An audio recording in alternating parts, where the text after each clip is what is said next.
We're going to start with the neural network now. And for that, we have to start with the building block of neural network. And the building block of neural network is something called perceptron. Let's just take a look at how the structure of neural network look like. We have inputs, and when we say input, each one of these are going to be a feature of each one of your data points. So for example, if you have an image, each one of these can be a pixel of your image. Or for example, if you have shape, the color of the shape, what the shape is, for example, rectangle, triangle, or something, those are going to be the features. So each one of these inputs doesn't mean the actual data, but it means the features of each data. Because data comes in one at a time. So for example, if you have a yellow star, the yellow star comes in, but then the shape of the star goes here, the color of the star goes here. So these are the features of input data. These are features of the input. So data comes one at a time. And then you might have hidden layer, or you might not have hidden layer. I can have as many hidden layer as I need. For here, I'm just doing the demonstration because I'm not going to go through the neural network today. I'm just going to talk about perceptrons. So that's going to be your hidden layer. And then you have your output. And if your neural network is fully, And if it is fully connected, then each one of these are going to be connected to all of the neurons that comes after it.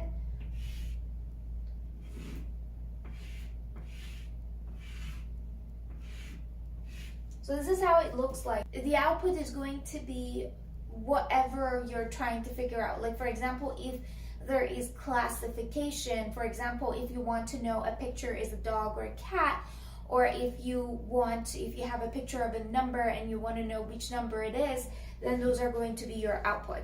So for dog and a cat, you just have two output, dog or cat. For numbers, if you have 0 to 9, you have 10 outputs.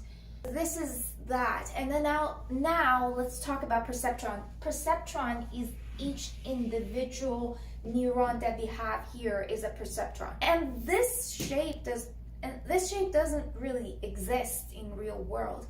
This is just how we're describing the math that is going on. The idea is taken from the actual biology of a human brain, but these things don't actually exist. It's just math. This is just for visualization. This is just for understanding it better. In simple word, perceptron comes up with a line that separates your data. Okay, so for example, I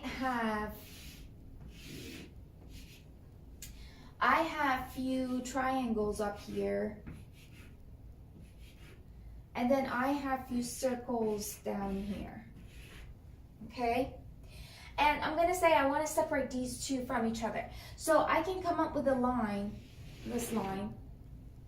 And this line is going to separate triangles from circles. Okay? So this line, perceptron can come up with this line. This is the perceptron. These are the inputs that are coming in. So I can say I0, I1, I2. So these are the inputs that are coming in, and I have to say how important each one of these inputs are. And each one of these inputs have different importance. Some of them are more important, some of them are less important. For example, if you want to buy a used car, you would probably want to make sure that it actually works rather than you choose the color. Each one of these inputs have different importance, and we are showing those with W, and we call it, 0W0, W1. So these are the weights. So they're not going to change the position. They're not going to take your line up or down, but they're going to change the slope of the line. It's the same as m that we have in line equation. And then you have another thing that you're adding to this, and that's called bias, B. And this is the same as y-intercept that we have in the equation of the line. And so we have all of this, all of these together will show you where your line is and what is the slope of your line.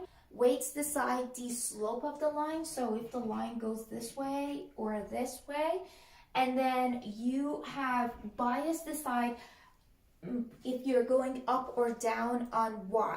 So it's the same as y-intercept again.